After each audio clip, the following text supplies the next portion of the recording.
चलिए दोस्तों, तो हम शुरू करते हैं हमारी 9वीं कक्षा का नवा अध्याय। ठीक है, तो हमारी 9वीं कक्षा के नवे अध्याय का नाम क्या है? समांतर चतुर्भुज और त्रिभुजों के क्षेत्रफल। यानी कि हम क्या करेंगे, दो आकृतियों के क्षेत्रफल इसमें हम पढ़ने वाले हैं। सबसे पहली आकृति जो है वो ये है समांतर चतुर्भुज। ठीक है, क्या है समांतर चतुर्भुज? समांतर चतुर्भुज क्या होते हैं? चतुर्भुज क्या होता है? चतुर्भुज मतलब चार भुजाओं वाली आकृति। ठीक है, अब इसमें समांतर चतुर्भुज क्या हो जाएगा?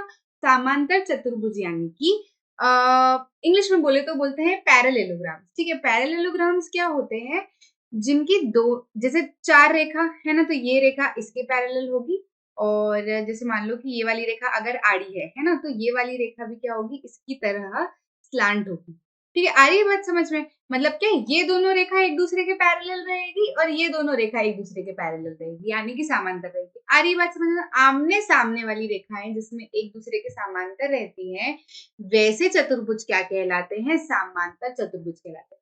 तो अच्छा, क्या मैडम रेक्टेंगल भी जो हमारा आयत होता है वो भी क्या बोलते हैं अपना समांतर चतुर्भुज होता है? तो हाँ, वो भी एक तरह का समांतर चतुर्भुज है। क्यों? क्योंकि उसकी भी तो आमने सामने वाली साइड एक दूसरे के पैरेलल रहती है। आ रही है बात समझ में? तो अगर ये इस तरीके से भी अगर बना हुआ हो, है ना, तो भी ये क्या कहलाएगा? समांतर चतुर्भुज कहलाएगा। क्यों? क्योंकि ये वाली साइड इसके पैरेलल है, ये वाली साइड इसके पैरेलल है। पैरेलल यानी कि क्या? समांतर। समांतर रेखाएं अच्छा कैसी होती है, ये भी मैं आपको क्लियर कर दूं। समांतर रेखाएं ऐसी रेखाएं होती है जो क्या है, जब उनको आगे बढ़ाया जाए ना, तो कभी एक दूसरे से ना मिले। जैसे कि ये दोनों रेखा एक दूसरे के समांतर है, ये दोनों रेखा एक दूसरे के समांतर है, किनको आप आगे बढ़ाओगे तो कभी एक दूसरे से जाके ना इधर से इंटरसेक्ट करेगी ना इधर से इंटरसेक्ट करेगी। इंटरसेक्ट मतलब एक दूसरे को काटेगी नहीं। ठीक है, लेकिन अगर ये रेखा है कोई ऐसी है और एक रेखा ऐसी है, तो आप सोचो इसको मैं अगर आगे बढ़ाती हूँ और इसको मैं अगर आगे बढ़ाती हूँ, तो ये यहाँ पे आके कटने लगेंगी ना। आ रही है बात समझ में? तो ना इधर से कटनी चाहिए ना इधर से कटनी चाहिए, यानी कि अगर कोई रेखा ऐसी भी हो तो भी ये एक दूसरे के समांतर नहीं है ना, क्योंकि इधर से तो भले ही आगे जाके नहीं मिलेंगी, लेकिन इधर से आगे जाके मिल जाएंगी ना, है ना। तो दोनों तरफ से वो इस तरीके से बनी होनी चाहिए। जैसे कि ये रेखा है, इन दोनों का आप आगे बढ़ाओ आगे बढ़ाओ आगे बढ़ाओ, इधर से भी नहीं मिलेंगी और एक दूसरे से इधर से भी नहीं मिलेंगी। तो ऐसी रेखाएं क्या हो जाती है? समांतर रेखाएं। और ऐसे चतुर्भुज जिनकी आमने सामने वाली रेखाएं क्या हो? समांतर हो, ऐसे चतुर्भुज क्या कहलाते हैं? समांतर चतुर्भुज। ठीक है, तो पैरेललोग्राम होते हैं, क्या होते हैं ये समझ आ गया। अब त्रिभुज, त्रिभुज क्या होते हैं? जो तीन रेखाओं से मिलकर बनते हैं। ठीक है, जिनकी क्या होती है? तीन भुजाएं होती है। ठीक है, अब तीन भुजाएं हैं तो अपना सिंपल सा काम कौन सा है? ट्राइंगल का। लेकिन देखो, तीन भुजा वाली आकृति तो ये भी है, लेकिन क्या ये ट्राइंगल है? क्या ये त्रिभुज है? नहीं। त्रिभुज क्या होते हैं? त्रिभुज ऐसी तीन भुजाओं वाली आकृति होती है जो कि क्या होती है? बंद होती है, बंद आकृति है त्रिभुज। ठीक है, बंद होनी चाहिए। ये क्या है? ये खुली है, बंद नहीं है, इसलिए क्या त्रिभुज नहीं है। ये क्या कहलाएगा? त्रिभुज कहलाएगा। आ रही बात समझ से? अब इनके क्षेत्रफलों के बारे में हम कुछ चीजें इस चैप्टर में सीखने वाले हैं। ठीक है, आगे बढ़ते हैं, देखो समझते हैं। क्षेत्रफल के बारे में अगर हम जाने तो सरल बंद आकृति, जो कि सिंपल क्लोज्ड फिगर्स होते हैं ना, जो कि सरलता से जो कि क्या होती है? बंद होती है, द्वारा तल का घेरा हुआ भाग उस आकृति का संगत तलीय क्षेत्र कहलाता है। जैसे कि कोई सी सिंपल सी बंद आकृति है, कोई सी भी सिंपल सी क्या है? बंद आकृति। मान लो कि मैं ये त्रिभुज ही ले लूं, है ना, ये त्रिभुज ही ले लूं, तो ये क्या कह रहे हैं? कोई सी भी सरल बंद आकृति जो है, आकृति द्वारा तल का घेरा हुआ भाग, तल के द्वारा जो घेरा हुआ भाग है, जैसे ये जो तल है इसका, ये तल है, ठीक है, इसके द्वारा जो घेरा हुआ भाग है वो उसका क्या कहलाता है? तलीय क्षेत्र कहलाता है, प्लेनर रीजन, यानी कि जिसके ऊपर रखा हुआ है। जो तल होता है ना, जैसे अगर कोई त्रिभुज है उसको किसी पे रखना तो पड़ेगा। ठीक है, अब वो जिसके ऊपर रखा हुआ है, उसका जो निचला हिस्सा जिसके ऊपर रखा हुआ है, जिस भी रीजन पे रखा हुआ है, जिस क्षेत्र पे रखा हुआ है, वो क्या कहलाता है? तलीय क्षेत्र, यानी कि क्या? Planar region. ठीक है, इस तलीय क्षेत्र का परिमाण, जो मैग्नीट्यूड होता है या माप जो होता है, उस आकृति का क्षेत्रफल कहलाता है, जिसके ऊपर ये रखा होता है। जैसे अगर ये है, ठीक है, ये तल है, इसका तल क्या है? ये पूरा, ये जो है ये क्या है? पूरा, ये क्या है? इसका तल है। अब जैसे त्रिभुज है, त्रिभुज का तल क्या होगा? तल, तल मतलब उसका हिस्सा जिससे कि क्या रखे आप उसको उसको बिठा सके। ठीक है, तो अब जैसे ये त्रिभुज है मान लो, है ना, मान लो कि मेरे हाथ देखना, ठीक है, ये त्रिभुज है इस तरीके से बना हुआ। अब ये त्रिभुज क्या है? नीचे रखाएगा, है, तो तल पे रखा है, मतलब क्या? इसके पूरे एरिया पे रखा है, तो जिसपे वो रखा सकता है, जिसपे हम उसको रख सकते हैं, बिठा सकते हैं, वो गिरेगा नहीं।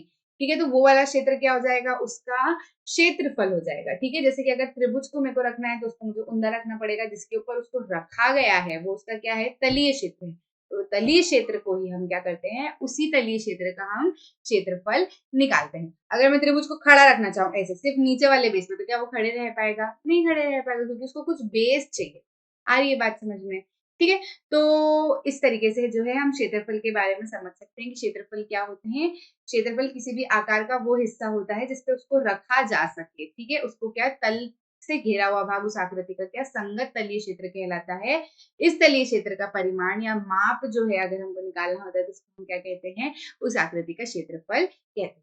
ठीक है, इस परिमाण या माप को सदैव एक संख्या, ठीक है, अब इसकी जैसे माप मैंने निकाल लिया, मान लो कि 14 है, तो अब 14 क्या, 14 खाली नहीं लिखने का, क्या लिखने का, या तो सेंटीमीटर स्क्वायर लगाने का, या मीटर स्क्वायर लगाने का, या हेक्टेयर लगाने का, इत्यादि।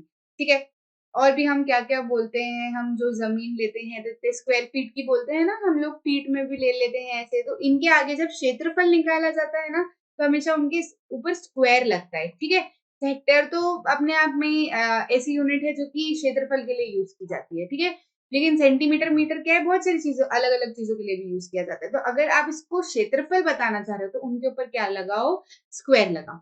आ रही है बात समझ में? इस तरीके से उनकी यूनिट आगे लगाना बहुत जरूरी होता है।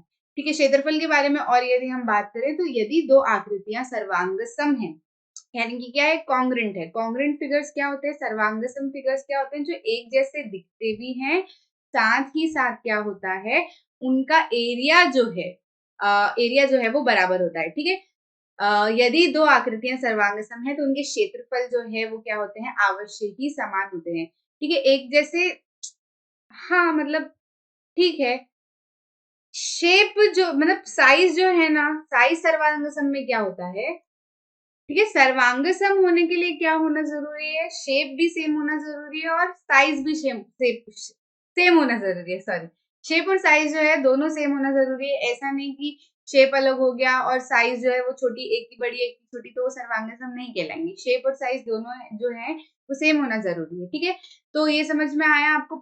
ये तो पता चल गया हमको कि दो आकृतियां अगर सर्वांगसम है, ठीक है, मतलब दो आकृतियों का अगर, जैसे कि एक ये वाला ट्राइंगल है ना, और इसी के साथ में ऐसा कैसा एक और ट्राइंगल है। ठीक है, तो अगर ये दो ट्राइंगल जो है ये अगर सर्वांगसम है तो आवश्यक ही इनका क्षेत्रफल जो है वो भी बराबर होगा। ठीक है, ये कथन आप ध्यान रखिएगा। लेकिन इसका जो उल्टा है कि अगर मान लो कि किन्हीं दो ट्राइंगल का क्षेत्रफल सेम है, तो क्या वो सर्वांगसम होंगी? नहीं, जरूरी नहीं है कि वो सर्वांगसम हो। ठीक है, दो किसी भी आकृतियों का अगर क्षेत्रफल समान है तो जरूरी नहीं कि वो सर्वांगसम हो। उसके लिए उनका साइज भी सेम होना जरूरी है, शेप भी एक जैसा होना जरूरी है, और भी कई सारी चीजें हैं जो सर्वांगसम में लगती हैं। ठीक है, आ रही है बात समझ में? इसके आगे देखो, हम उदाहरण के लिए देख सकते हैं कि ये जो दो आकृतियां हमें दी गई हैं, कि एक तो है हमारा क्या, आयत है। ठीक है, आयत है, और दूसरा क्या है हमारा, वर्ग है। ठीक है, तो क्या ये दोनों सर्वांगसम है? नहीं हो सकती, क्योंकि इनका शेप भी अलग है और साइज भी अलग है। ठीक है, लेकिन इनका क्षेत्रफल जो है वो जरूर सेम हो सकता है। जैसे कि आप देख रहे हैं कि इसका अगर हम क्षेत्रफल निकालें तो ये क्या हो जाएगा, 9 4 36 सेंटीमीटर स्क्वायर, और इसका अगर क्षेत्रफल हम निकालना चाहे तो 6 6 36 सेंटीमीटर स्क्वायर। ठीक है, तो इन दोनों के क्षेत्रफल जरूर एक जैसे हैं, लेकिन ये सर्वांगसम आकृतियां नहीं कहलाएंगी। ठीक है, आ रही है बात समझ में? अगर ये सर्वांगसम है तो हम ये जरूर आंख बंद करके कह सकते हैं कि अगर आपको कहीं पे भी दे रखा है कि ये दोनों कोई दो आकृतियां सर्वांगसम है, तो आंख बंद करके कह देना कि उन दोनों का एरिया जो है, क्षेत्रफल जो है वो हमेशा बराबर ही होगा। ठीक है, लेकिन अगर आपको बता रखा है कि किन्हीं दो आकृतियों का क्षेत्रफल एक जैसा है, तो क्या वो सर्वांगसम है? तो नहीं, जरूरी नहीं है, हो सकता है लेकिन जरूरी नहीं। ठीक है, आगे बात समझ, आगे बढ़ते हैं। क्षेत्रफल के बारे में और अगर हम बात करें तो आप देख सकते हैं कि आकृति टी, मतलब ये क्या, पूरी आकृति है, पूरा ये जो शेप आपको दिख रहा है ना, ये पूरी आकृति द्वारा निर्मित तलीय, मतलब प्लेनर रीजन। ठीक है, तलीय क्षेत्र के जिसके ऊपर, जिसके बेस पे हम उसको रख सकते हैं, तो उसको क्या ऊंधा ही रखना पड़ेगा, ऐसे सुला के रखना पड़ेगा, है ना। तो तलीय रीजन का ही हम क्षेत्रफल निकालेंगे। ठीक है, आकृतियों P और Q द्वारा निर्मित तलीय क्षेत्रों से मिलकर बना है। ठीक है, अब जो T है ये किन किन क्षेत्रों से मिलकर बना है, एक तो ये P वाला रीजन पूरा प्लस Q वाला रीजन। ठीक है, तो दो को मिला के इसका क्षेत्रफल निकालेंगे और इसका क्षेत्रफल निकालेंगे, दोनों का योग करेंगे, तब पूरे T आकृति का जो है क्षेत्रफल निकलेगा। ठीक है, तो आप देख सकते हैं कि आकृति P का क्षेत्रफल जो है वो किसके बराबर है, आकृति P का क्षेत्रफल प्लस आकृति Q के क्षेत्रफल के बराबर है। ठीक है, तो ऐसी कई सारी आकृतियां हो सकती है जो दो आकृतियों से मिलकर बनी होती है, तो उनका क्षेत्रफल हम कैसे निकालते हैं, दो आकृतियों के क्षेत्रफल को योग कर लेते हैं, तो जिससे की मदद से हमको पूरी आकृति का क्षेत्रफल मिल सकता है। ठीक है, उसके आगे हम देखते हैं कि अब आप कह सकते हैं कि किसी आकृति का जो क्षेत्रफल है उस आकृति द्वारा घेरे गए तल, ठीक है, उस आकृति द्वारा घेरे गए तल के भाग के संबंध नीचे दिए गए दो गुणों के साथ एक संख्या है। ठीक है, देख लेते हैं, यदि ए और बी सर्वांगसम आकृतियां हैं, यदि हमने क्या सीखा कि ए और बी अगर कोई भी एक आकृति और दूसरी आकृति अगर आपको बोल रखा है कि सर्वांगसम है, तो आंख बंद करके कह देना कि इनका क्षेत्रफल कैसा होगा, एक जैसा होगा भैया। ठीक है, और यदि एक आकृति P द्वारा निर्मित क्षेत्र दो आकृतियां P और Q द्वारा निर्मित अनातिव्यापी नॉन ओवरलैपिंग, मतलब एक दूसरे के ऊपर नहीं है, पास पास में है, एक दूसरे के ऊपर नहीं है, तलीय क्षेत्रों से मिलकर बना है, तो उनका एरिया कैसा होगा, उनका क्षेत्रफल कैसा होगा। पूरी आकृति का क्षेत्रफल अगर हम निकालना चाहें तो एक आकृति के क्षेत्रफल प्लस दूसरी आकृति के क्षेत्रफल से मिलकर बना होगा। ठीक है, सिंपल सी चीजें हैं, कुछ ज्यादा नहीं है, बहुत आसान सा प्यारा सा चैप्टर है। ठीक है, अब हमको खास चीज सीखनी क्या है इसमें, पैरेललोग्राम वाले चैप्टर में हमको एक जो खास चीज है आप पूरे चैप्टर में देखेंगे वो मैं सिखाऊंगी आपको प्रमेय 9.1 में। ठीक है, अब वो उसकी हम शुरुआत कर रहे हैं कि उसमें उसके लिए हमको पहले से कुछ चीजें समझनी पड़ेगी कि भैया क्या क्या होती है, तो पहले मैं आपको कुछ बेसिक चीजें समझा दूं, उसके बाद में हम उस प्रमेय पे आएंगे। ठीक है, तो देखो, सबसे पहले अगर मैं कहीं पर भी कहूँ कि एक ही आधार पे कोई आकृति बनी हुई है, तो उसके कहने का मेरा मतलब क्या होगा, उसके कहने का मेरा तात्पर्य क्या होगा, ये समझो। ठीक है, अगर मैं कह रही हूँ कि ABCD और EFCD एक ही आधार पर बनी हुई आकृतियां हैं, तो क्या ये सही है? हाँ सही है। क्यों? क्योंकि ये देखो, ABCD का भी आधार क्या है, DC, और EFCD का भी आधार क्या है, DC।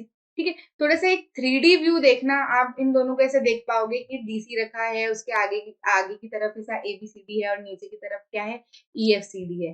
आ रही बात समझ में, कुछ हमारी परछाई जैसा कुछ ऐसे समझ सकते हो आप। ठीक है, तो क्या है, ये एक आधार पर बनी हुई है। ऐसे ही PQRS और MNRS को आप देखो, PQRS में बोलते जा रही हूँ ना, तो नजरें वहां होनी चाहिए, दिखना चाहिए अपने को कि हाँ मैम ने बोला PQRS, तो आंखें बिल्कुल PQRS की तरफ चलनी चाहिए। ऐसा नहीं कि बैठे बैठे देख रहे हैं इधर उधर, नहीं, बिल्कुल भी नहीं। उधर देखो, PQRS और MNRS जो है वो एक ही आधार पर बनी हुई है। बोलो कौन से आधार पर बनी है, बोलो बोलो बोलो, जल्दी बोलो जल्दी बोलो। जिसने बोला वेरी गुड, एसआर पे मिलके बनी हुई है। ठीक है, एसआर पे ये आधारित है। ठीक है, PQRS में भी आप देखो तो SR पे बनी हुई है और MNRS पे भी आप देखो तो SR पे बनी हुई है। अच्छा, आपको कहीं पे नहीं दिखे और आपको समझ नहीं आ रहा, क्योंकि कई बार क्या होता है, ऐसे 3-4 आकृतियां एक के ऊपर एक ऐसी बनी हुई होती है, तो हमें समझ नहीं आता कि ये आधार कहाँ है इनका। तो आप क्या करो, नाम से समझ सकते हो। जैसे कि आप देख रहे हो PQRS में बोल रही हूँ, है ना, PQRS, और मैं क्या बोल रही हूँ, MNRS। तो आप आसानी से समझ सकते हो ना कि इसमें भी RS आ रहा है और इसमें भी RS आ रहा है, तो भैया ये चीज कॉमन है दोनों में। आ रही है बात समझ में, तो इस तरीके से आप इस चीज को समझ सकते हो। ठीक है, ऐसे ही मैं अगर कहूँ कि ABC, आंखें चलाओ, ABC और BDC, ABC और BDC, देखो मैं लिख देती हूँ, ABC और क्या है, BDC एक ही आधार पे बनी हुई है। बताओ कौन सा आधार है, बताओ कौन सा आधार है, बोलो जल्दी कौन सा आधार है, BC। ठीक है, इधर भी BC है और इधर भी BC, आप यहाँ पे देख भी सकते हो BC। ठीक है, ये वाली आकृति में अगर आप देखो तो अब आप खुद से बताओ, अब मैं नाम नहीं लिखती हूँ, बोलो जल्दी। ABCD और PCD किस आधार पे बनी हुई है, सेम आधार पे बनी हुई है, किस पे, DC पे बनी हुई है। ठीक है, तो इनका आधार, सेम आधार कौन सा है भैया, यहाँ लिख देती हूँ DC। इन दोनों का सेम आधार कौन सा है, RS SR, और इन दोनों का सेम आधार कौन सा है, BC, और इन दोनों का सेम आधार कौन सा है, DC। आगे बात समझ में। ठीक है, और कुछ चीजें हम समझते हैं। ठीक है, अगर मैं कह रही हूँ कि कोई दो आकृतियां जो है वो सेम आधार पे कैसी बनती है, तो हमको समझ में आ गया। लेकिन अगर मैं कह रही हूँ कि कोई आकृतियां जो वो सेम आधार और एक जैसी समांतर रेखाओं पे मिलके बनी हुई है, तो वो आकृतियां कैसी होती है, ये समझो। देखो, आप देख पा रहे हो, पहली आकृति की अगर हम बात करें, तो इन दोनों आकृति में दो समांतर रेखाएं कौन सी है, एक तो है ए एफ और डी सी। पहली वाली में अगर हम बात करें तो ए एफ किसके समांतर है, ए एफ किसके समांतर है, डी सी के, ठीक है। और आधार अगर हम देखना चाहें, आधार हम देखना चाहें तो कौन सा है, डी सी। हम देख रहे हैं ना कि डी सी के ऊपर ही बनी हुई है दो, ठीक है। तो अब आप देखो कि डी सी के ऊपर कौन कौन सी आकृतियां बनी हुई है। तो डी सी के ऊपर डी, ए, बी, सी, है ना, ये वाली आकृति। और कौन सी बनी है, डी, ई, एफ, सी, ठीक है। ये दो आकृतियां बनी हुई कि नहीं बनी हुई है, दो समांतर रेखाओं के बीच में और एक ही तल पे, ठीक है, एक ही आधार पे ये बनी है कि नहीं बनी है, ठीक है। और समझते हैं दूसरे वाले पे, हम देखते हैं दूसरे वाले में। देखो एस आर आधार पे कौन सी दो आकृतियां बनी है, एस आर आधार है ना। एस आर क्या है हमारा, एस आर जो है वो क्या है हमारा, आधार। कौन कौन सी बनी है, एस पी क्यू आर, है ना। एक तो ये हो गया, साथ में बोलो दूसरी कौन सी है, एस एम एन आर, है ना। ये दो दिख रही है कि नहीं कुछ इस तरीके से, पहले इधर है और एक इधर है, कुछ कुछ इस तरीके से बनी हुई है, ठीक है। आ रही है बात समझ में, कौन कौन एक दूसरे के पैरेलल है इसमें। पीएन जो है, पीएन जो है वो पैरेलल है किसके, एसआर के। पीएन के अंदर ही है जो भी बनी हुई है, ठीक है। तो और आधार कौन सा है, एसआर। आ रही बात समझ में। तीसरे की अगर हम बात करें, तीसरे की अगर हम बात करें, क्या था दूसरा, है ना। तीसरे की अगर हम बात करें तो पैरेलल लाइंस कौन सी है, समांतर रेखाएं कौन सी है, एडी पैरेलल है किसके, बीसी के। एडी पैरेलल है किसके, बीसी के, ठीक है। और जो है हमारा आधार कौन सा है, बीसी, ठीक है। आकृतियां कौन कौन सी बन रही है, एक तो बन रही है ए बी सी, है ना। और दूसरी कौन सी बन रही है, बी डी सी। आ रही है बात समझ में, ठीक है। इसकी अगर मैं बात करूं तो देखो पहले तो हम ये चीज भी समझ सकते हैं कि एक तो हम सब में क्या देख रहे हैं, एक तो हम देख रहे हैं समांतर रेखाएं कौन कौन सी है, दूसरी चीज हम देख रहे हैं कि आधार कौन सा सेम है, ठीक है। तीसरी चीज हम ये भी देख सकते हैं कि आकृतियां कैसी कैसी हैं। देखो इसमें अगर आप देख पा रहे हो तो ये आकृति, ये वाली आकृति और ये वाली आकृति पैरेललोग्राम नहीं है, ठीक है। पीछे वाली आकृति जो है वो समांतर त्रिभुज है, ये वाली क्या है, ट्रेपेजियम है, ठीक है। ये वाली आकृति में आप देखो तो ये दोनों क्या है, पैरेललोग्राम। ये वाली आकृति में आप देखो तो जिन दो आकृतियों की हम बात क्या कर रहे हैं वो कौन सी है, त्रिभुज है। ये वाली आकृति में अगर हम देखेंगे ना तो ये वाली आकृति में एक आयत है और आयत या फिर वर्ग है और एक क्या है, त्रिभुज, ठीक है।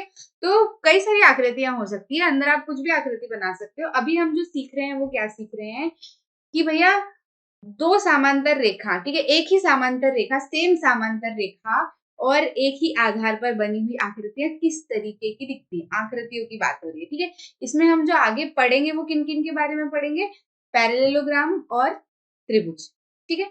आगे बात समझ में, पहले तो मैं आपको दिखाना चाहती हूँ कि आपकी नजरें कैसे देख सकती है ना, कि आधार कौन सा है और कौन कौन सी दो रेखाएं बन रही है। अभी तो एक के ऊपर एक लाइनें खींची हुई है, लेकिन ये आपकी आंखों को देखते बनना चाहिए कि कौन कौन सी आकृतियां। इसमें अगर आप देखो तो बताओ, जल्दी बताओ, आधार कौन सा है, डीसी। आकृति कौन सी बन रही है, एक तो ए डी ए बी सी, है ना। एक तो ये पहली आकृति जो कि वर्ग की तरह दिख रही है और दूसरी आकृति क्या है, डीपी सी, डीपीसी, है ना, ये वाली आकृति और ये वाली आकृति, ठीक है। किसके बीच में बनी हुई है ये, एबी, किसके बीच में बनी हुई है ये, एपी पैरेलल टू डीसी और बेस क्या है, डीसी।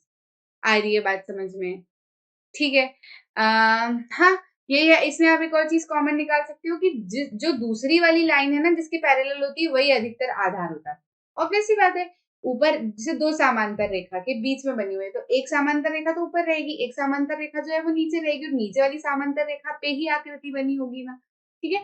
तो ये चीज भी आप इसमें एक जो है निकाल सकते हो, निष्कर्ष निकाल सकते हो, ठीक है। आगे समझते हैं कि ये जो हमने पढ़ा इससे हमें क्या समझ आता है। और एक और चीज देखते हैं कि अगर जो आकृतियां हैं समांतर रेखा के बीच में दिखती हैं वो तो इस तरीके की होती है, लेकिन कौन सी आकृतियां हैं जो समांतर रेखा, दो समांतर रेखा भी हमको दिख रही है, ठीक है, दो आकृतियां भी हमको दिख रही है, हमको बेस भी दिख रहा है, तो हमको कैसे पता चलेगा कि ये है कि नहीं है, या कौन सी आकृतियां जो नहीं होती है। तो देखो ये वाली आकृति में अगर हम बात करें तो समांतर रेखाएं भी हैं, ठीक है। ये पी एक समांतर रेखा है, क्यू आर एक समांतर रेखा, दो आकृति भी, एक त्रिभुज ये वाला दिख रहा है, एक त्रिभुज ये वाला दिख रहा है। लेकिन क्या ये आकृतियों को हम देख के कह सकते हैं कि ये सेम समांतर रेखा और सेम बेस पे बनी है, नहीं कह सकते। क्यों, क्योंकि ये वाली आकृति तो पी तक जा रही है लेकिन ये वाली आकृति यहीं आके खत्म हो जाती है। इसको अगर उस क्राइटेरिया में आना है तो इस पॉइंट को यहाँ तक आना पड़ेगा। तो अगर इस तरीके का फिगर दिया गया है तो नो, ये नहीं चलेगा। ये वाली आकृतियों की अगर आप बात करो तो दो हमको चतुर्भुज दिख रहे हैं, समांतर चतुर्भुज दिख रहे हैं। एक तो HEFG दिख रहा है और एक HMNG दिख रहा है, ठीक है। और बेस भी हमको HG दिख रहा है, लेकिन क्या सेम समांतर रेखा पर बने हुए हैं? नहीं। ऊपर तो हमको कोई एक समांतर रेखा दिख ही नहीं रही जो इन दोनों को जोड़ रही हो, है। तो ये भी नहीं होगा।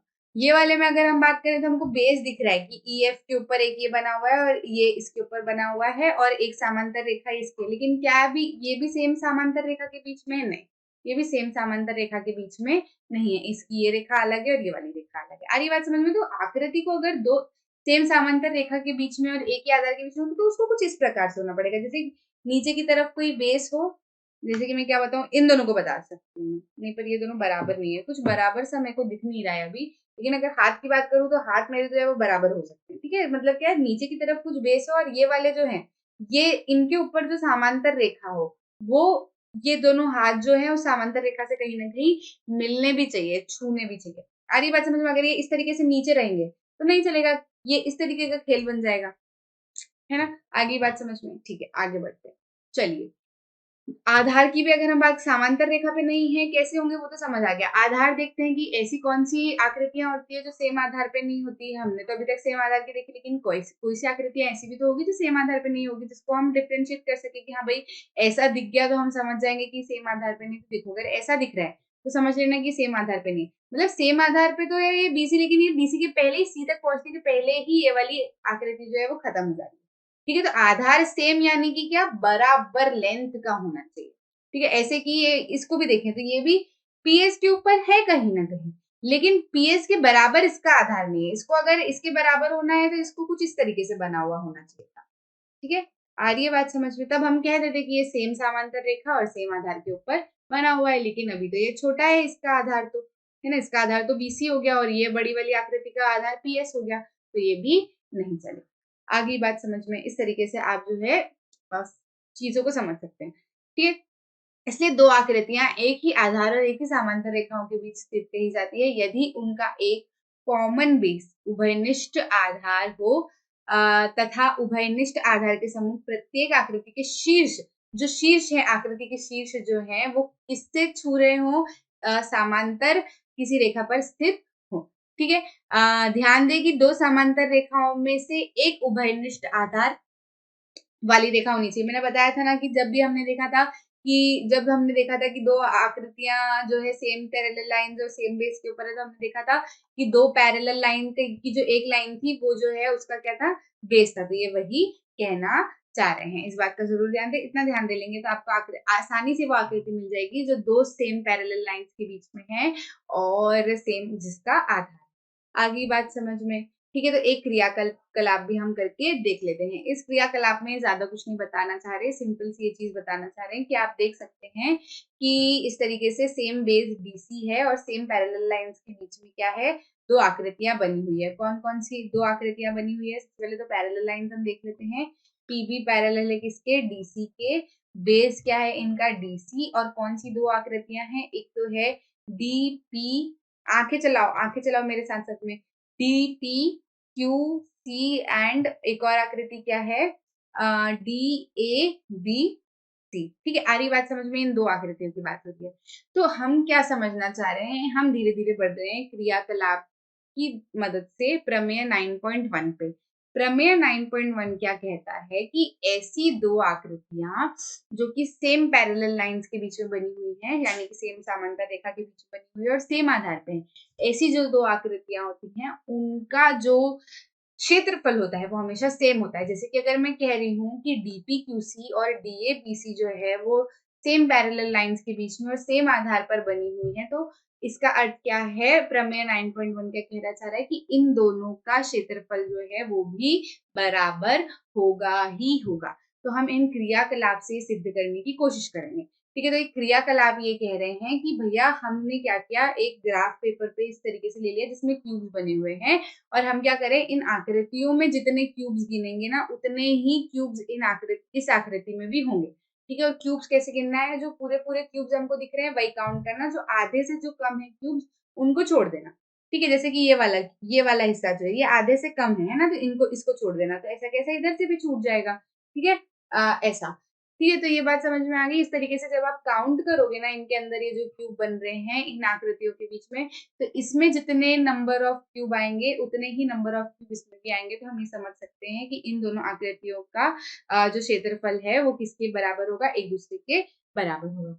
आगे बढ़ते हैं, दूसरा क्रियाकलाप हमें क्या कहना चाह रहा है। दूसरा क्रियाकलाप हमें ये कहना चाह रहा है, कागज की एक मोटी शीट या गत्ते पर एक समांतर चतुर्भुज एबीसीडी खींचिए। समांतर चतुर्भुज खींचना है मतलब आपको क्या करना है, आपको ऐसे चतुर्भुज खींचना है जिनकी आमने सामने वाली लाइन भी समांतर और इधर भी आमने सामने वाली लाइन क्या हो, समांतर। ठीक है, इतने से अपना काम क्या हो जाएगा, चल जाएगा। ठीक है, आप ऐसा बनाओ, ऐसा बनाओ। ठीक है, बस आमने सामने वाली लाइन क्या होनी चाहिए, समांतर। ठीक है, अलग शीट या गत्ते पर एक अक्स, ठीक है, ट्रेसिंग पेपर की सहायता से। ठीक है, अब क्या करना है, ये तो एक गत्ते पे बना लिया, अब क्या करना है, दूसरा गत्ता लेना है। गत्ता लेना है मतलब क्या, कार्डबोर्ड अपना होता है ना, चलेगा। ठीक है, कार्डबोर्ड ले लो या फिर क्या सिंपल पेपर पे भी बना लो, कोई परेशानी। अब क्या करो, एक अलग गत्ता लो। ठीक है, उस ट्रेसिंग पेपर लो, उस पे क्या करो, आ, एक जैसे सबसे पहले तो हमने क्या करना है, ऊपर भी एक क्या करनी है, ये रेखाखंड खींचनी है। जब आपने पहले वाले पे बनाया ना, पहला एक गद्दा लिया जिसपे आपने ए बी सी डी का एक क्या किया, आपने समांतर चतुर्भुज ड्रॉ किया। फिर क्या करो, उसी समांतर चतुर्भुज में एक डीई लाइन जैसी मैंने अभी बनाई ना, वैसे एक क्या करो, डीई लाइन बना लो। किसपे, ए बी पे टच होते हुए। ई पॉइंट जो है वो ए बी पे आना चाहिए। ठीक है, इतना कर लिया। अब क्या करना है, एक अलग गत्ता लेना है। ठीक है, अलग गत्ता लेना है, उस पर क्या करना है आपको, एडीई, एडीई जितना है ना, जितनी लंबाई ई, जैसे क्या करो, एई नाप लो, डीई नाप लो, एडी नाप लो। ठीक है, ये देख लो, या फिर ऐसा करो कि हाँ मतलब इसके सर्वांग सम जो है आपको बनानी, कुल मिला के इसके सर्वांग सम क्या करना है, एक ट्रायंगल बनाना है बिल्कुल हूबहू इसके जैसा। ठीक है, वैसा का वैसा क्या करना है आपको, एक ट्रायंगल जो है बनाना है, और उस ट्रेसिंग पेपर की सहायता से त्रिभुज ए डैश डी डैश ई त्रिभुज ए डी ई के सर्वांग सम खींचिए और शीट में से इसे काट लीजिए। ठीक है, फिर उसको जैसे आपने क्या किया, उस गत्ते पे A dash D dash E dash नाम दे देना, मतलब जहाँ पे इधर ए है वहां पे उसको ए डैश नाम दे देना, इधर ई है तो इधर पे उसको ई डैश नाम देना, इधर डी है तो इसको इधर पे डी डैश नाम दे देना। फिर क्या करना, इमेजिन करते चलो और साथ में अगर इच्छा हो तो करते चलो। ठीक है, फिर क्या करना, वो सर्वांग सम होगा एडीई के। ठीक है, अब क्या करो, उसको काट लो, उस गत्ते पे से काट के उठा लो। ठीक है, उठा लिया, काट लिया, रख लिया। ठीक है, अब क्या करना है, ए डैश डी डैश ई को इस प्रकार रखिए कि एडी डैश की भुजा बीसी के क्या हो, संपाती, मतलब बीसी से जस्ट जुड़ी हुई हो। मतलब एडी डैश की जो भुजा है ना वो बिल्कुल बीसी के ऊपर ऊपर आनी चाहिए। मतलब क्या है कि जैसे जहां पे बी आ रहा है वहां पे ए डैश आ जाना चाहिए, जहां सी आ रहा है वहां पे क्या आ जाना चाहिए, डी डैश। आ रही है बात समझ में, कुछ इस प्रकार से। ठीक है, मतलब बी के ऊपर ही रख दो, समझ लो है, ऐसा कर लो। इस तरीके से इसको रख लो जैसे आपको दिख रहा है, मैंने अभी बना के बताया है ना। इस तरीके से रख लो, मतलब क्या कोइंसाइड कर जानी चाहिए। जैसे ही आप ये देखोगे तो ध्यान दीजिए कि यहाँ दो समांतर चतुर्भुज ए बी सी डी और दो समांतर चतुर्भुज बन गए। कौन कौन से, ए, देखो मैं लाइन खींच के बताती हूँ। एक तो ये रहा ए बी सी डी जो तो पहले से था, है ना। फिर उसके बाद में कैसा चतुर्भुज बन गया, ये लाइन तो हमने ड्रॉ की थी, फिर ये वाला त्रिभुज अभी हमने ऐड किया, तो एक और चतुर्भुज कौन सा बन गया, D E dash, D E dash D dash, है ना, ई डैश सी डी। देख लो यहाँ से ई डैश सी और डी। आ रही है बात समझ में, ये क्या बना, एक नया समांतर चतुर्भुज जो है ये बनकर तैयार हो गया, जो कि किस आधार पे है, डीसी के आधार पे है। डीसी या फिर डी डी डैश के आधार पे, कुछ भी बोलो, और एक समांतर रेखाओं यानी कि ए ई डैश या फिर कहे तो हाँ डीसी के बीच में है ना। ये चीज समझ में आ गई, इतना क्या। अच्छा, अब मैडम हमने इतना करवाया, इसका मतलब क्या है।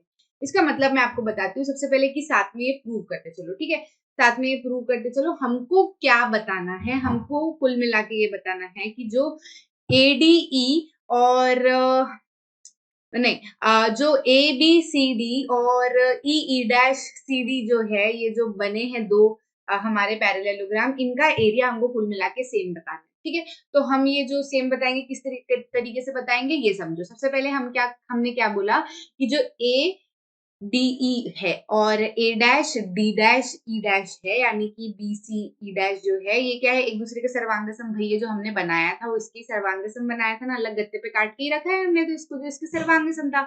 क्योंकि ये दोनों सर्वांग सम है तो हमको बहुत अच्छे से पता है कि जब दो आकृतियां एक दूसरे के सर्वांग सम होती है तो उनका क्षेत्रफल भी क्या होता है, बराबर होता है। ठीक है, ये चीज हम बहुत अच्छे से जानते हैं। अब जबकि हम ये जानते हैं तो हम लिख सकते हैं ना कि जो ABCD जो है इसका एरिया किसके बराबर होगा, ADE का एरिया प्लस ये वाले एरिया के, है ना। ये जो पूरा ABCD की बात कर रही हूँ, आंखें ABCD की तरफ होनी चाहिए, ठीक है, मेरा मुंह मत देखते रहना। ABCD अगर मैं कह रही हूँ तो देखो कहाँ है ABCD का एरिया जो है वो किस किस से मिलके बना है, एक तो इससे मिलके बना है और इससे मिलके बना है ना, ADE प्लस EBCD से। ठीक है, अब हम क्या बोले कि हमने क्या बोल दिया था कि ADE जो है इसके सर्वांग सम है तो ADE का area A dash D dash E dash के बराबर है, तो हम ADE की जगह पे इसका एरिया भी लिख सकते हैं ना, है ना। मतलब हमने कुल मिला के क्या लिखा हुआ है, एरिया ऑफ ABCD मैंने क्या बोला किसके बराबर है, area of ADE plus area of किसके, EBCD के। ठीक है, अब क्योंकि हमको पता है कि एरिया ऑफ ABE जो है वो area of A dash D dash के इक्वल है, क्यों, A dash D dash E dash के इक्वल है, क्यों, क्योंकि ये दोनों क्या है एक दूसरे के सर्वांग सम है, तो मैं इसकी जगह पे ये लिख सकती हूँ ना, है ना। कोई दिक्कत होगी क्या, कोई दिक्कत नहीं होनी चाहिए। अगर दिक्कत आ रही है तो फिर से थोड़ा सा पीछे करके पूरी चीजें वापस से समझने की कोशिश करना, वैसे तो नहीं आनी चाहिए। ठीक है, प्लस ये एरिया ऑफ EBCD तो जो है ये ऐसा कैसा हमने लिख दिया। ठीक है, अब ये लिख दिया। अब समझो कि एरिया ऑफ, अब ये क्या हो गया है, क्या बन गया, ये बन गया है ये वाला एरिया प्लस ये वाला एरिया, तो ये वाला एरिया और ये वाले एरिया को प्लस करेंगे तो क्या बनते हुए दिख रहा है हमको, E डैश CD बनते हुए दिख रहा है ना हमको, ये तो इन दोनों को अगर हम प्लस करते हैं तो E डैश CD, यही तो हम प्रूव करना चाहते थे, हमने प्रूव कर दिया। ठीक है, तो दोनों समांतर चतुर्भुज क्षेत्रफल के एरिया, इन दोनों के एरिया के कैसे हो गए, बराबर हो गए, यानी क्या ये हम सिद्ध करने में सफल हो गए कि दो समांतर चतुर्भुज अगर सेम पैरेलल लाइन के बीच में है और एक ही आधार पर बने हुए हैं तो उनका क्षेत्रफल क्या होगा, बराबर होगा। ठीक है, यही हमारी क्या कह रही है, प्रमेय 9.1 कह रही है। मैं इतनी देर से कह रही थी ना कि मैं ये जो दोनों क्रियाकल्प आपको करवा रही हूँ ये किस लिए करवा रही हूँ, और मैंने जो बताया आपको सिखाया कि दो समांतर रेखा के बीच में होना क्या होता है, एक आधार पे होना क्या होता है, इतना सब जो हम अभी तक सीखते आ रहे थे 15-20 मिनट से,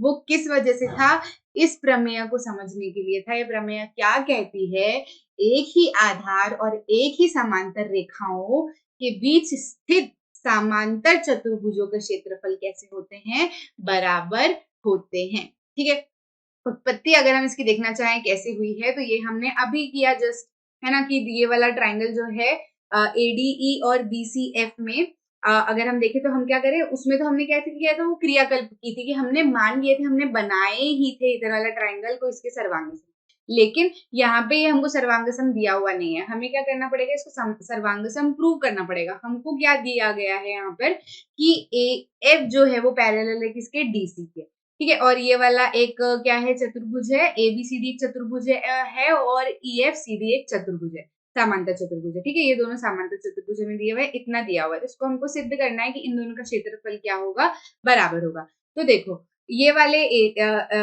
ABCD में अगर हम देखें तो ट्राइंगल ADE को हमको इसके सर्वांग सम प्रूव करना पड़ेगा। अभी जैसे क्रियाकल्प में हमने किया, अगर हम कर लेंगे तो हमारा काम बन जाएगा। तो देख लेते हैं होता है कि नहीं होता है। तो हम ये देख पा रहे हैं कि ये वाले ट्राइंगल में एंगल A DAE और इस वाले ट्राइंगल का एंगल CFB, यानी कि ये वाला एंगल और इस वाले ट्राइंगल का ये वाला एंगल एक दूसरे के बराबर है। क्यों बराबर है भैया, ये बराबर इसलिए है क्योंकि AD जो है वो किसके पैरेलल है, BC के। ठीक है, AD जो है वो BC के पैरेलल है, तो ये कैसी हो गई, ये इसके बीच में क्या है, तिर्यक रेखा AF है, तो इसके क्या है, ये तिर्यक रेखा AF के संगत कोण बने हुए हैं, तो ये क्या होते हैं, बराबर होते हैं, ये हम बहुत अच्छे से जानते हैं। तो A जो है वो किसके बराबर है, B के बराबर, एक एंगल तो हो गया। ऐसे ही DE जो है वो CF के पैरेलल है, तो ये भी दोनों क्या है, एक दूसरे के संगत कोण बने हुए ना इस तिर्यक रेखा में, तो ये दोनों एंगल भी बराबर हो गए। ठीक है, ये हो गया। उसके बाद में है ना, ये वाला एंगल भी दोनों क्या हो गया, बराबर हो गया।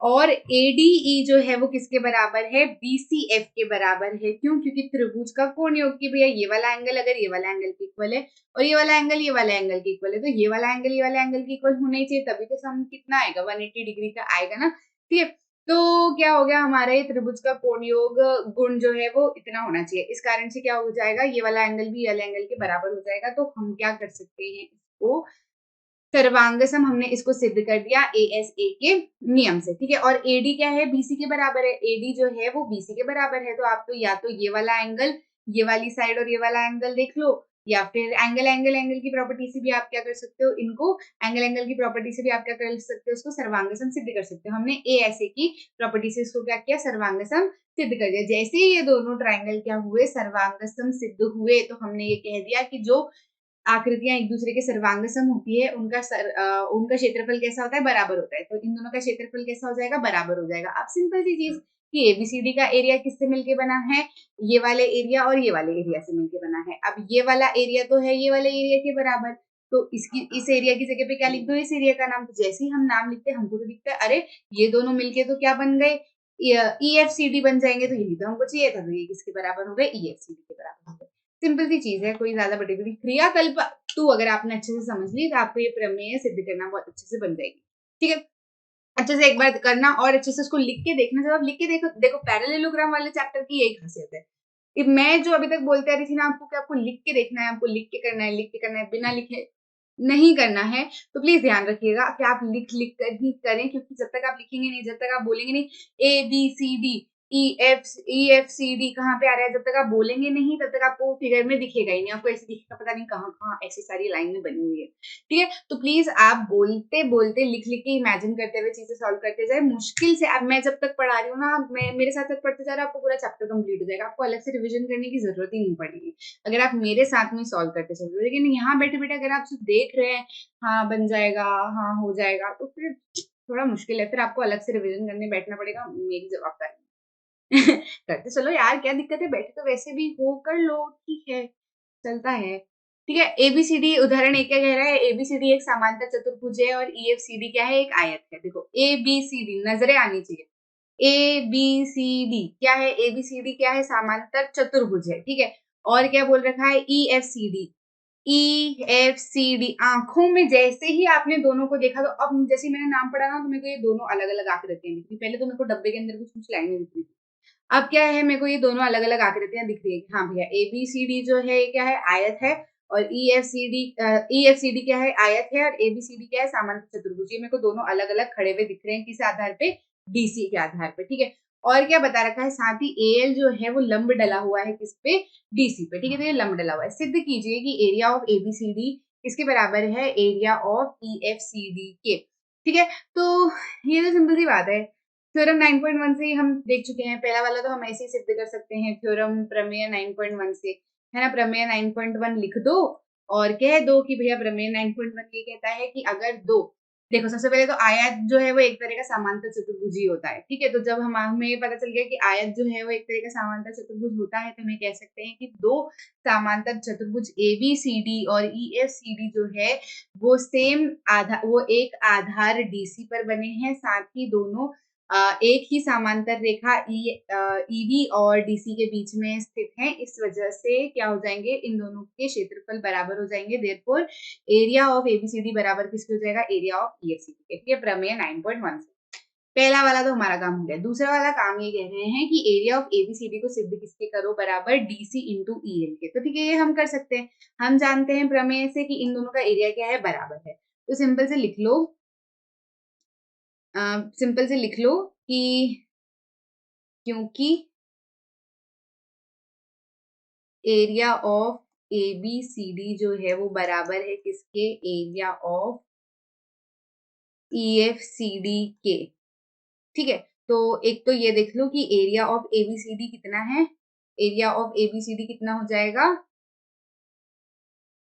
एरिया ऑफ ABCD कितना हो जाएगा, एरिया ऑफ ABCD को तो एरिया ऑफ ABCD ही लिखा रहने दो, और एरिया ऑफ EFCD हम जानते हैं भाई हमको समांतर चतुर्भुज का क्षेत्रफल अभी तक निकालना आता नहीं है, हमको पता नहीं है इसका फॉर्मूला क्या होता है। ठीक है, तो ये फॉर्मूला इस क्वेश्चन के थ्रू हम बनाना सीखेंगे, सूत्र बनाना सीखेंगे। कैसे कि भैया ये जो है, हमने बोल दिया कि क्योंकि ये समांतर चतुर्भुज है, ये भी समांतर चतुर्भुज है, तो दोनों का एरिया तो बराबर होगा। जैसे इनका एरिया जो है वो बराबर होता है, तो हमको रेक्टेंगल का एरिया, आयत का एरिया का फॉर्मूला पता होता है। क्या है आयत के एरिया का फॉर्मूला? लेंथ इंटू ब्रेथ, या फिर हाइट बोल सकते हैं। ठीक है, तो डीसी इंटू एफ सी हो जाएगा ना, लेंथ इंटू ब्रेथ ही बोलो, सीधे से हाइट की बोलो, लेंथ इंटू ब्रेथ ही बोलो। डीसी इंटू क्या हो जाएगा? F C. ये रहा डीसी इंटू क्या हो जाएगा? एफ सी, है ना। ये समांतर चतुर्भुज बना हुआ है, आयत बना हुआ है, एक साइड क्या है इसकी डीसी, एक साइड ले लो एफ सी। तो इधर क्या लिख दो इसके बराबर? DC into F C. तो अपने आप ये किसके बराबर हो गया? एरिया ऑफ एबीसीडी के। अब इसको आगे बढ़ाते चलो, फिर से लिखो एरिया ऑफ एबीसीडी। अब देखो, एक सिंपल सी बात सीखो कि एल जो है वो लंब डला हुआ है डीसी पे। तो जब एल लंब डला हुआ है डीसी पे और ई एफ सी डी जो है, कहाँ है हमारा ई एफ सी डी, है ना, ये क्या है? आयत है। और ए एल जो है लंब डला हुआ है, तो ए एल जो है वो इसके ईडी के बराबर होगा, है ना। और ईडी किसके बराबर है? एफ सी के बराबर, तो ए एल भी एफ सी के बराबर होगा ना, है ना। तो हम क्या कह सकते हैं कि एफ सी के बराबर होगा, तो डीसी की जगह पे क्या लिख दो? ए एल लिख दो। आ रही है बात समझ में? कैसे एफ सी जो है वो ए एल के बराबर हुआ। ठीक है, जैसे ये बराबर हुआ तो बस एरिया ऑफ एबीसीडी किसके बराबर हो गया? एरिया ऑफ एबीसीडी कहाँ है? पहले तो मैं एबीसीडी बना देती हूँ।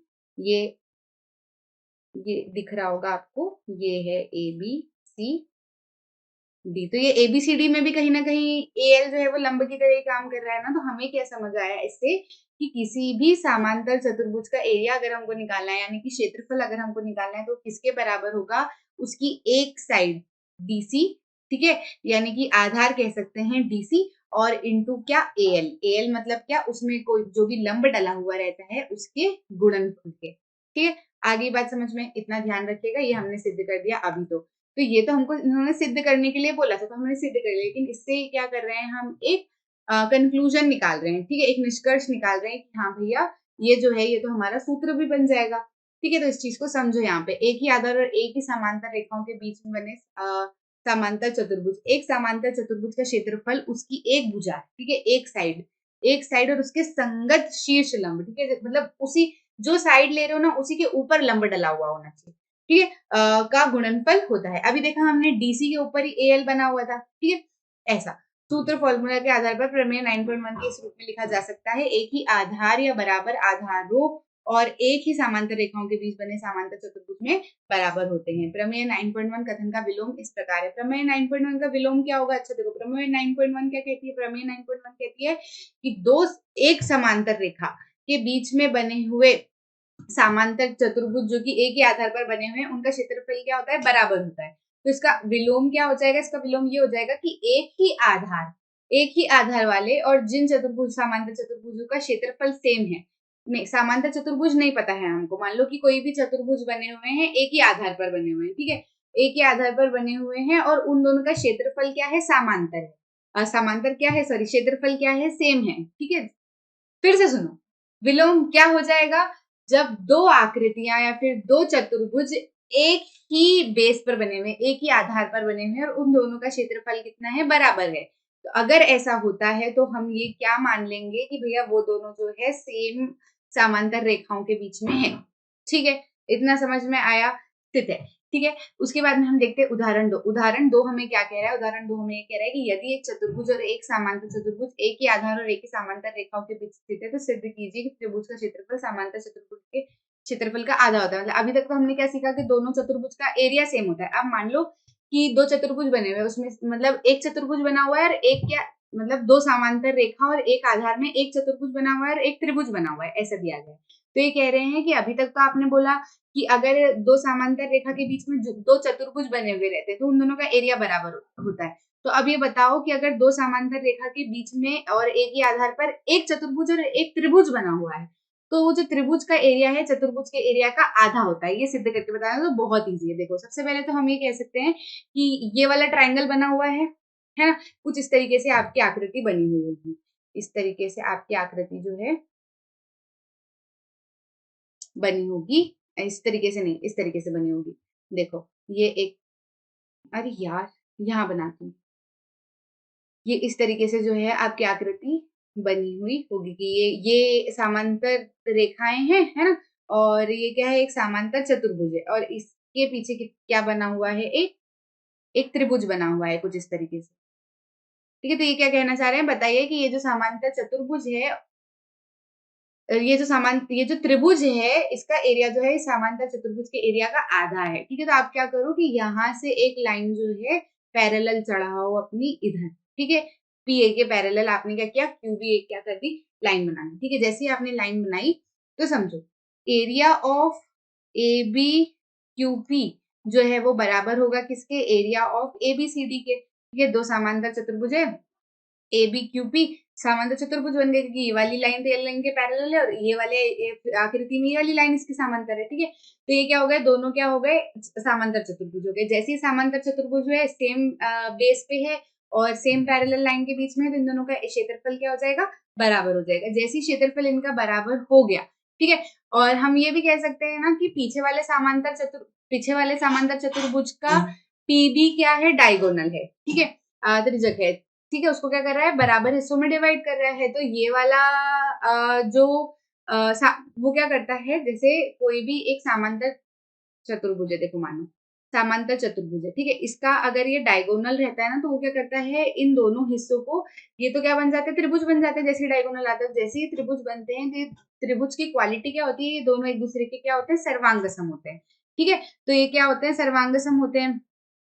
ठीक है, सिंस तो जैसे ये सर्वांगसम होते हैं तो मैं लिख देती हूँ पी ए बी किसके सर्वांगसम हो जाएगा, ट्रायंगल बी क्यू पी के। ठीक है, पी ए बी किसके सर्वांगसम हो जाएगा, ट्रायंगल बी क्यू पी के। जैसे ये सर्वांगसम होते हैं तो area of P A B भी किसके बराबर हो जाएगा, area of B Q P के। क्यों, क्योंकि जब दो आकृतियां सर्वांगसम होती है तो उनके क्षेत्रफल भी क्या होते हैं, बराबर होते हैं, ये हमें पता है। तो अब देखो क्या करो, सिंपल सी चीज करो कि area of B Q P जो है वो किसका आधा है, बी क्यू पी जो है वो किसका आधा है, देखो बी क्यू पी किसका आधा है, ए बी क्यू के। ए बी पी क्यू बना देती हूँ मैं, ए पी बी क्यू, पीछे वाली आकृति का आधा है ना ये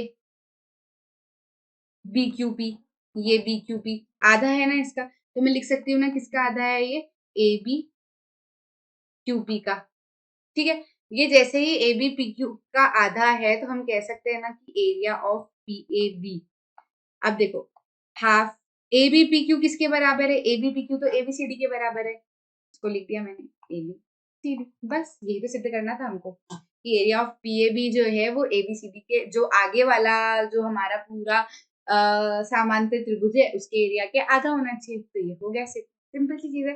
बस ये है कि आपकी नजरें उन दोनों आकृतियों को अलग अलग करने के काबिल होनी चाहिए, क्योंकि वो 3D इमेज नहीं है, वो तो एक के ऊपर एक बनी है, लेकिन आपकी इमेजिनेशन में वो आपको एक 3D इमेज दिखनी चाहिए कि एक समांतर त्रिभुज चतुर्भुज आगे रखा हुआ है और एक त्रिभुज जो है वो पीछे रखा हुआ है। फिर उस त्रिभुज के लिए हमने क्या किया, लाइन जोड़ी और एक समांतर त्रिभुज बना लिया उसको। इस तरीके से आप करोगे ना तो आपको बहुत अच्छे से चीजें समझ में आएगी। नहीं तो यहाँ पे तो देखो मैंने जैसे ही येलो येलो किया तो आपको लगेगा अरे यार ये तो सब गायब ही हो गया, कुछ मिल ही नहीं रहा है। तो वो आपको नहीं मिलेगा जब तक आप इमेजिन करके नहीं सोचोगे। मैंने इसलिए उसको चित्रा पितरी कर सकती हूँ मैं, और मैं उसको समझ सकती हूँ क्योंकि मैंने उसको अपने दिमाग में इमेजिन करी।